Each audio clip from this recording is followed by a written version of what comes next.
Just look, for instance, at the attitude that kings had vis-à-vis debt that they incurred to the attitude that democratically elected caretakers have towards debt that they incur.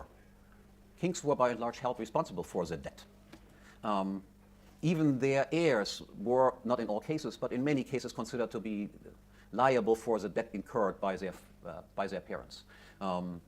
They had mortgaged some of the property, and people were standing there to take it away from them if they wouldn't pay up the debt.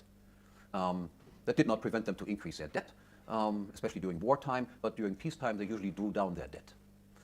If you look at democratic politicians, the debt, total debt goes up in wartime and in peacetime.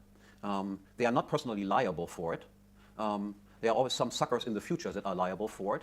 You would be literally stupid if you don't go continuously into debt, as our politicians of course all do, because the money that you take in, you can give out, you make plenty of friends, and in the long run we are all dead.